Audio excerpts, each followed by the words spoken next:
In 1998, Tom Brokaw wrote the book, The Greatest Generation.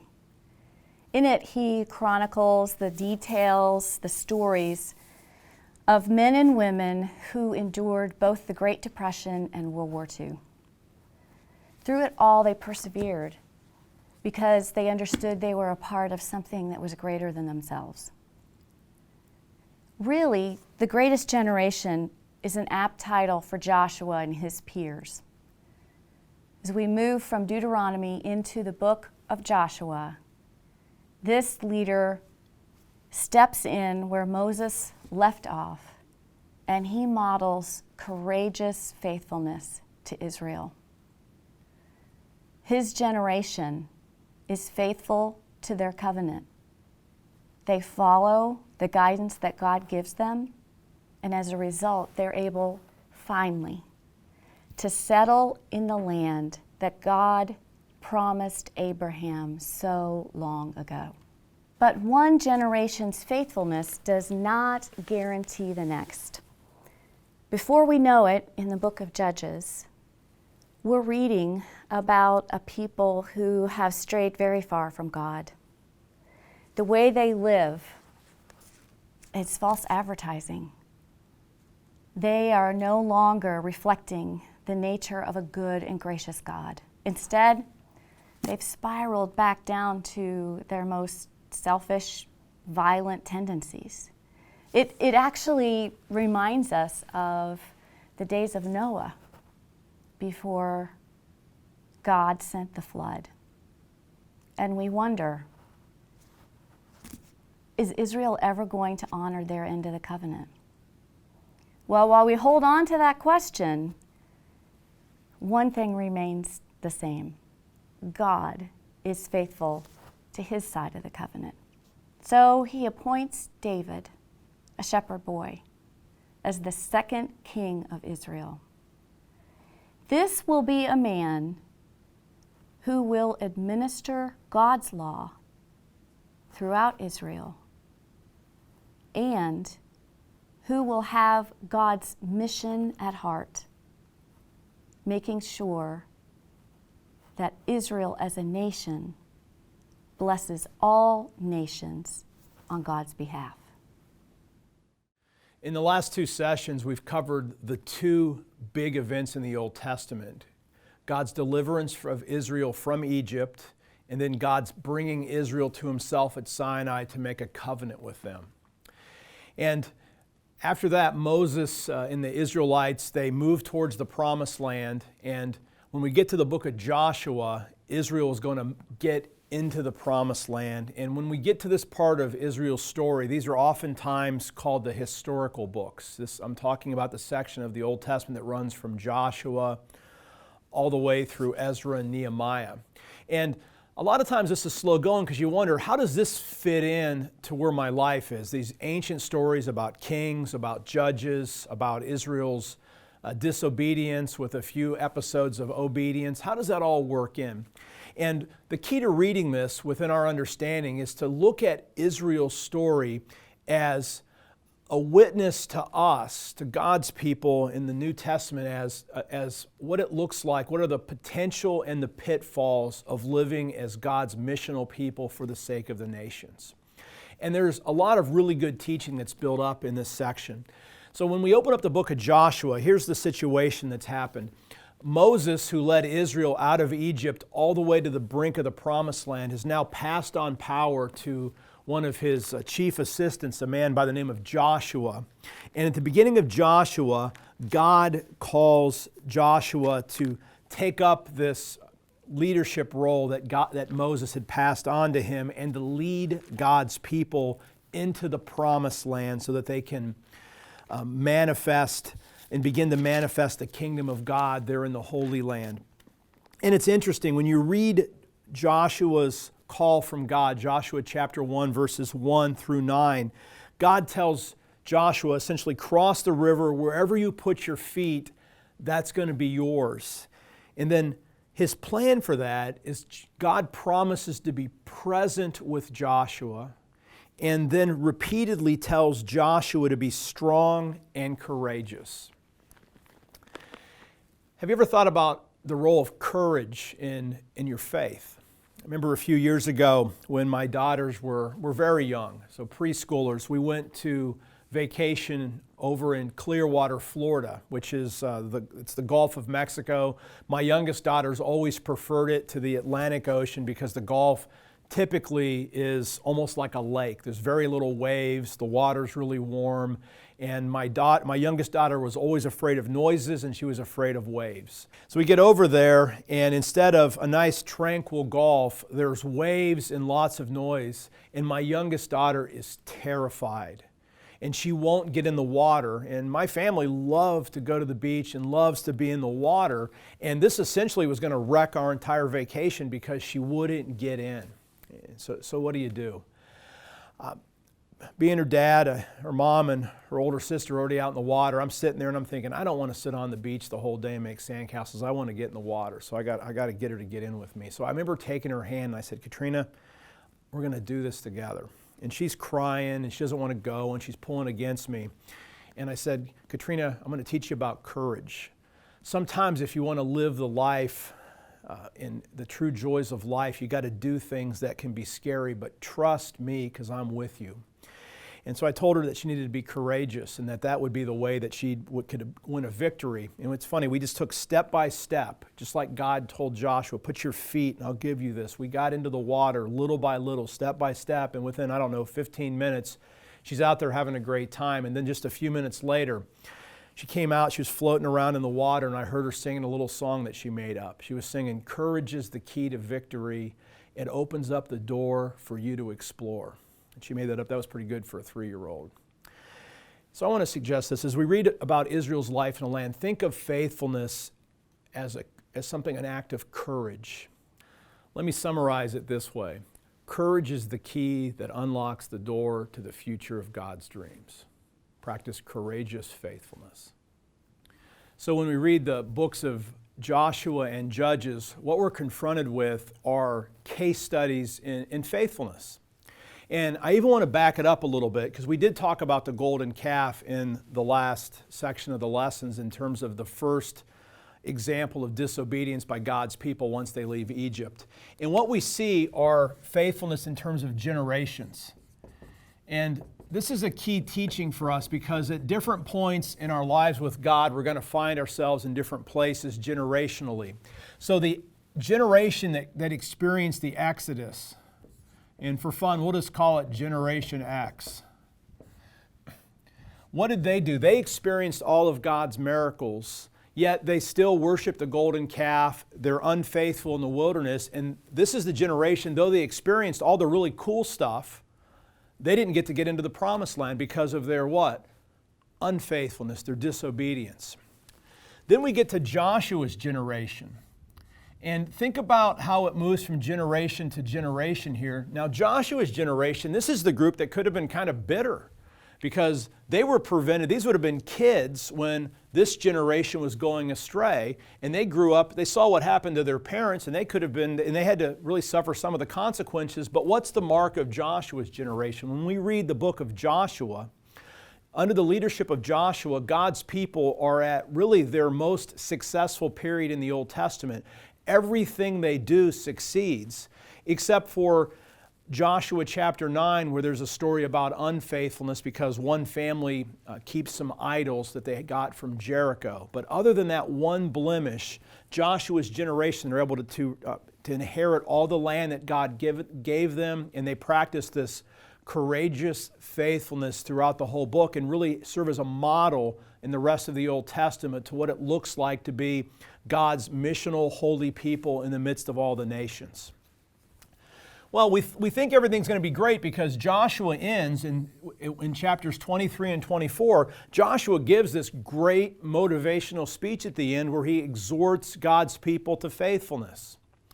And in fact, Joshua has a verse in chapter 24 where he's going to say, "Choose this day who you will serve. As for me and my household, we're going to serve the Lord." And so that's how the book of Joshua ends. So we have unfaithful, faithful, and this leads us to the book of Judges. And you might anticipate, it's like, wow, this next generation, all of Joshua's kids and grandkids, they're going to do great.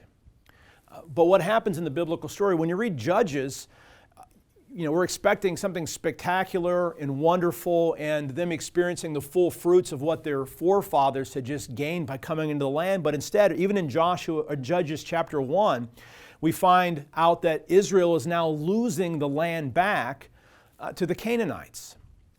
And then the book of Judges goes through these cycles, and you have periods where Israel's disobedient, then they're oppressed by foreign powers. God's people cry out to God, then God sends a deliverer called a judge. And some of these are some of the famous characters in the Bible, persons like Deborah, Gideon, Samson. These were all judges. But as we read the book of Judges, Israel doesn't break out of the cycle of sin, oppression, crying out for deliverance and deliverance. Instead, they get stuck in it. And what happens, and this is one of the warnings of disobedience, disobedience doesn't just keep us in a spiral, so we're stuck kind of treading water as God's people. What we see in the book of Judges is things actually go backwards. So it's like a downward spiral in the book of Judges. And so by the time you have Samson, Samson comes off as just a rogue, almost out of control character that God is still able to use, but it's hard to find anything really virtuous about Samson at all. And then the book of Judges ends with some really interesting verses. It says things like this: "In those days, Israel had no king. Each person did what was right in his or her own eyes." And that recurs as really the defining description of this period of Judges. So think about what that means. We're back to what? Genesis 3 to 11. When we lose trust with God, when we don't practice courageous faithfulness, we find ourselves right back into the world of Genesis 3 to 11 all over again, where what we think is right becomes right. And we already know what happens when we live that way. Things go the wrong way. If the end of the book of Judges suggested that the reason that Israel wasn't being faithful was that they lacked a king, the next sections of Israel's scriptures deal with that. And that's going to be the books of Samuel and ultimately the books of Kings. In some ways, Joshua was a model king, though he didn't take the title, because what did Joshua do? Joshua led his generation to practice faithfulness. Now, when you read through the Old Testament, sometimes it's confusing because there's some texts that sound like it's okay for Israel to have a king. And then there's some passage where it sounds like God's mad at Israel for wanting to have a king. So the key to understanding what kingship is to understand that God does want Israel to have a king, but that they're not going to have a king like the other nations have a king. Let me show you what I mean. First, if you have your scriptures, look at Deuteronomy chapter 17, because back in Deuteronomy, God had given through Moses some regulations on what the king was going to do. And so Deuteronomy chapter 17 has some very interesting regulations and guidelines for a king. And listen to this and see if this sounds like any king that you've ever experienced or read about. When you're coming into the land that the Lord your God is giving you and have taken possession of it and settled in it, this is Deuteronomy 17:14 to the end of the chapter. And you say, "I will set a king over me like all the nations that are around me." You may indeed set over you a king whom the Lord your God will choose.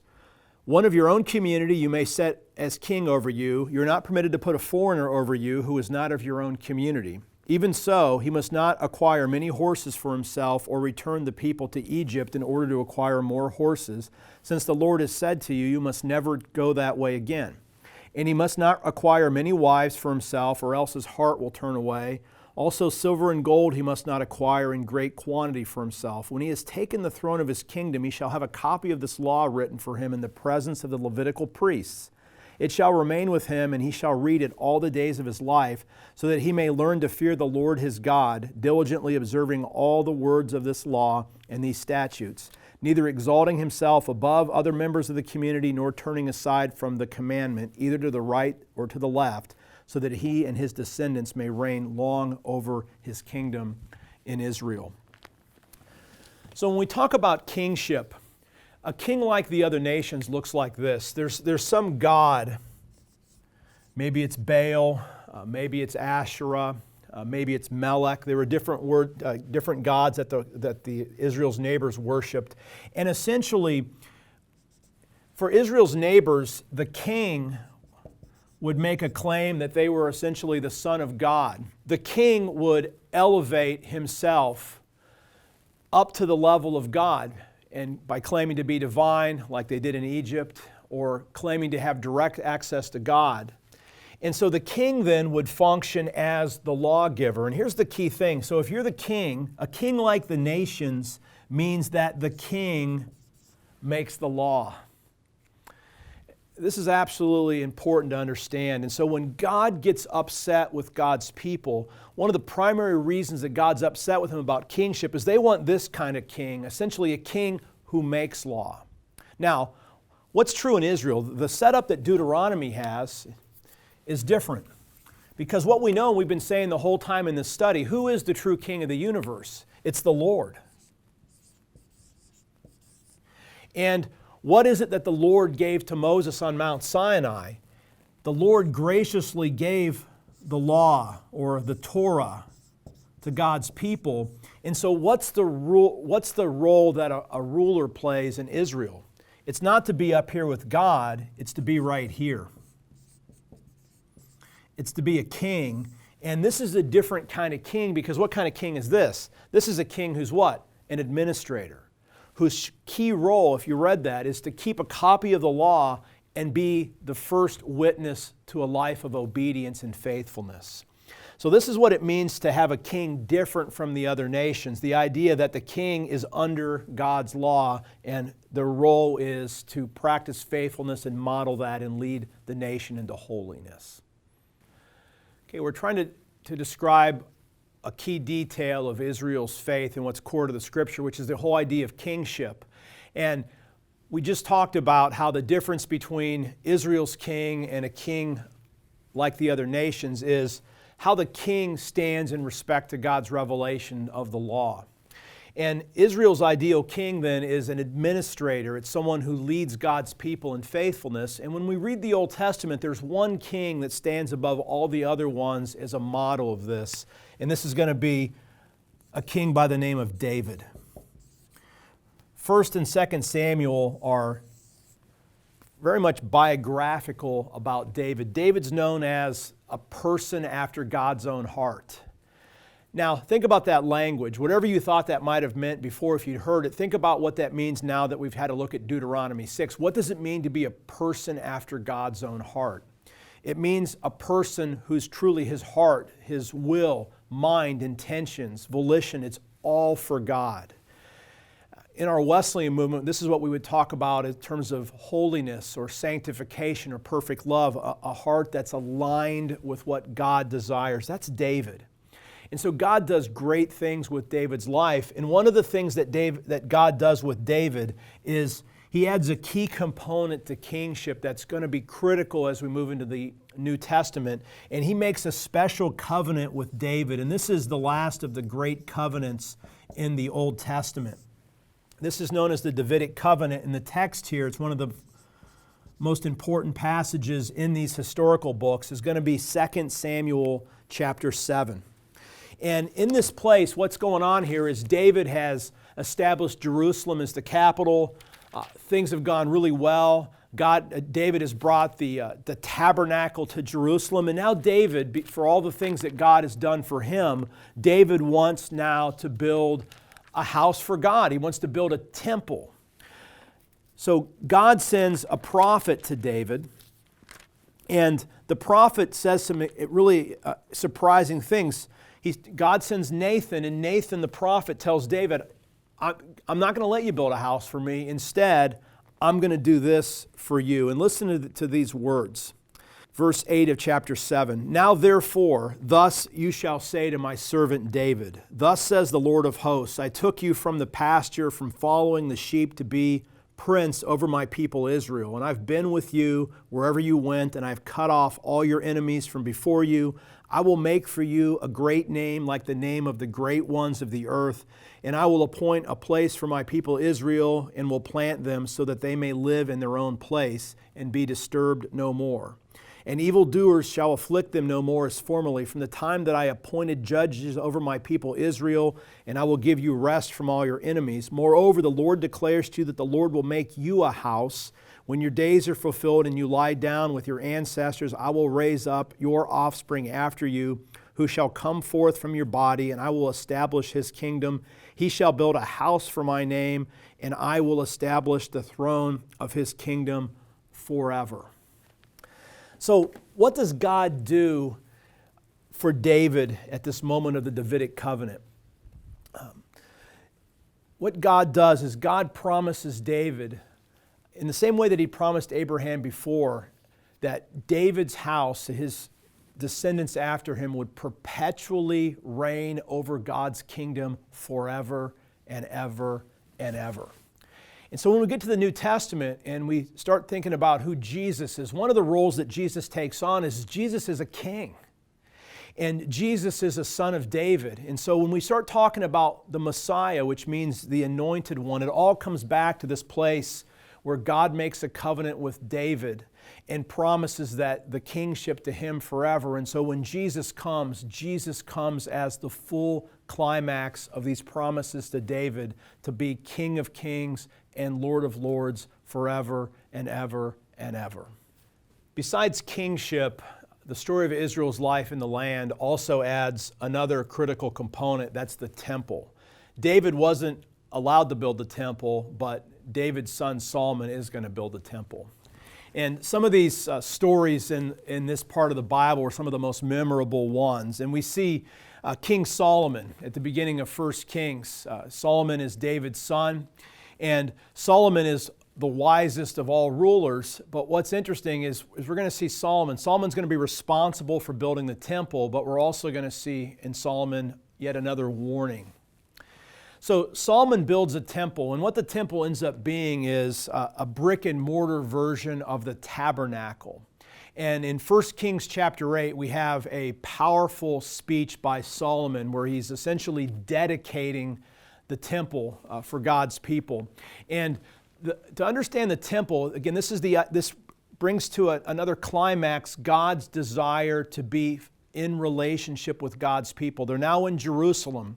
God had given them that portable tent shrine, the tabernacle, to carry from Mount Sinai into the Promised Land. Now that Israel's become a nation living in Palestine, they now have a capital city in the city of Jerusalem, and there where the seat of the king is, Solomon now builds a temple to be the official center where God's presence comes down to be powerfully present with God's people forever and ever. And so when Solomon builds that temple and dedicates it in chapter 8, he gives some key limitations and reminders of what the temple really means. It means the presence of God with us. That's going to be a theme that we're going to see in the New Testament, because who's Jesus going to be? Jesus is going to be Emmanuel, God with us. So the temple represents God being with us, but what Solomon does in chapter 8 is he reminds us of some key things. The first thing that Solomon reminds God's people of in chapter 8, and this is in verse 27, is that there's no way that a temple made with human hands can contain all that God is. So when we read the scriptures and think about a temple, a building never contains the totality of who God is. Buildings can be functional, and the temple in the Old Testament is important, but we must never think that Israel limited God's presence only to this building. The second thing is Solomon wants to reiterate to God's people that the temple is about forgiveness and mercy, that God gives the temple so it can be a center of forgiveness and mercy for all people. And whatever you think about God coming into the study, I hope you've seen as we've read through the Bible that God is radically for humanity. God has a mission to heal the brokenness that we saw in Genesis 3-11. And so the temple itself is a reminder of God's desire to be a God of blessing and forgiveness and mercy, and Solomon reminds God's people of that. And then the last thing, and this is crucial, we've talked about, when we look at our description, we've been talking about how most of the Old Testament focuses just on Israel. as ultimately God's conduit of blessing to the nations. But here and there, there's reminders of what Israel's real mission is. And it's right here in the temple, right at this time where maybe it could be the most Israel-centric. King Solomon building a temple for God's people to worship God. At the end of the prayer, there's reminders that this is ultimately about the nations as well, and that this is going to be a prayer center for the nations. So when we read the rest of the story, when you read about Israel's kings, we find stories. Some kings are good, some kings are bad, and in fact, most of them are bad. And the Old Testament history ends with Israel, because of their disobedience, going into exile, which would be the end of most nations. But the Old Testament tells the story of how God brings God's people back from exile. This would have been in 538 during the Persian Empire. Coming back from exile and rebuilding the temple, God's people are wondering, what's God going to do next? Is God finished with God's people?